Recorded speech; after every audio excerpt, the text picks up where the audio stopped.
Alright folks, we got the radiator to mount in there. I don't have a lot of light in here. It's pretty close on the top. I don't know if this is coming out with the dark. But kind of made it flush with the top of the core support so it didn't stick up some, or it didn't stick up any. The old one, I'm not going to be able to see anything here. The old one, you see if I can get a shine on it. I doubt it. It rubbed, the cap rubbed up here on the top of the hood. So the old one was too high. I mean, it was a factory radiator, but it was too high. So we lowered this one down. There's just enough clearance for the cap to turn off. Real close, but just enough. We got the electric fans on it. Just barely enough clearance. Let's see, I'm gonna have to get a flashlight.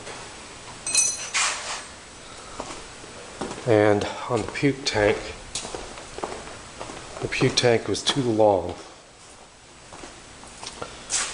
It reached all the way down and touched the frame down here in the bottom.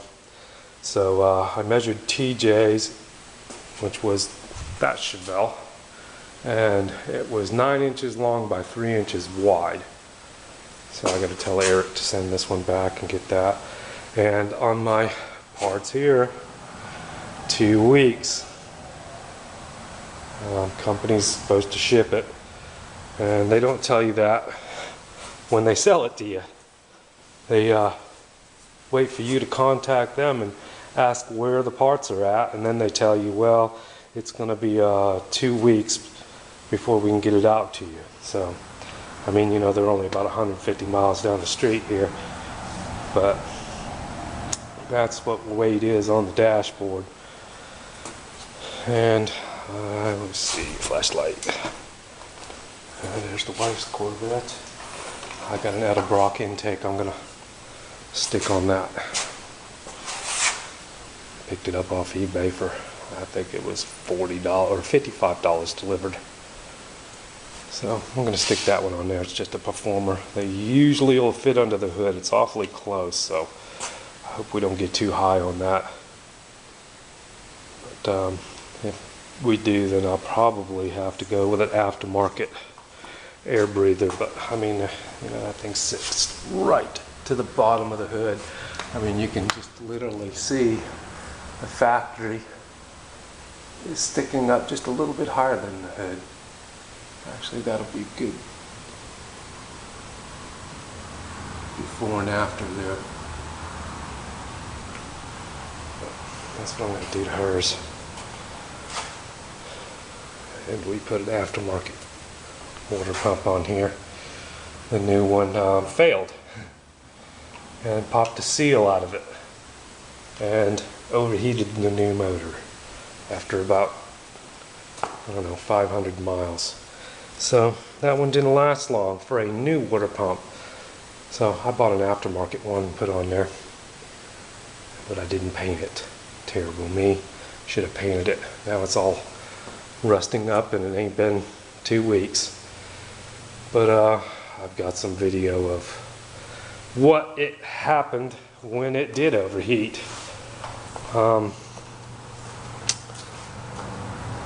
So I'll be posting the damages it caused from overheating here soon. But we got it all back together and it's running great. And probably put a couple 100 miles on it since we put it back together. But yeah, I'll post what we had to do. I had to do a complete disassembly of this motor to fix something that happened when it overheated. And I'll go through the video and show you. I'll post this one and then I'll be posting the fixing of this motor after. But we got TJ's block back from the machine shop. 396, 440 over. They did a pretty good job. I think I showed in one of my videos where it had broke the starter edge of the block off, and they welded it back on. It was just a edge corner, but they did a pretty good job. There actually was a nice fissure crack in it that I had to bring back to them, and they fixed it. Ground it a little smoother, but yeah, them cylinders, I'm gonna have to do a little more picking in there, but the cylinders look good. Nice crosshatch, no cracks in the block. So we're going to reassemble it. I'll be doing a video of that one for TJ's car. It's going to be going back in this one. We're not going to go too radical. He just wants a driver. But yeah, here's the clearance on that the fans. They give you 5 inches, and I had looks like 5 3/4 of an inch here. I've got to pull the fans off and spin them around. They off-cut or off-drilled the shroud when I mounted the fans. I have to, the shroud only fit on one way, and I mounted the fans on it, and then I have to take it back off and flip them over, because I don't like the wire coming out the top. I'm sure it wouldn't make any difference, but I don't know. I guess it probably won't make any difference, because if it comes out the bottom, it's only going to be 1 inch lower. So we might just leave it the way it is, but that's where we're at on Eric's. I just got belts and a lower hose for it. Looks good from the front. And there's our clearance now that we can see it with the camera. It was hitting a little bit right here in this corner, just barely touching, which I hated to do it, but I had to move that core support up just a hair. Same thing on this side over here. Upward getting this. And the clearance on the cap is real close, but sticking it up, you can see where the old cap was hitting on the hood, because that radiator was too high, the old radiator, which was a factory radiator. I don't know why it was too high, but it only had 2 bolts holding it on.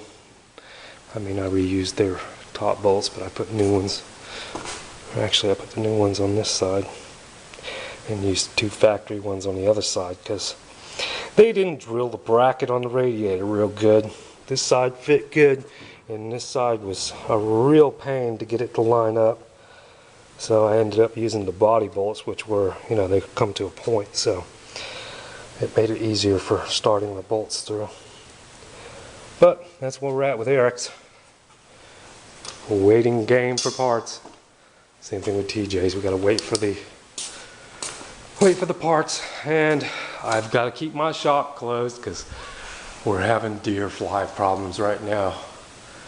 They fly around your head like the rings of Saturn, and it's been 95, 96 outside for the last few days, so it was pretty hot in here. You know, 100 degrees.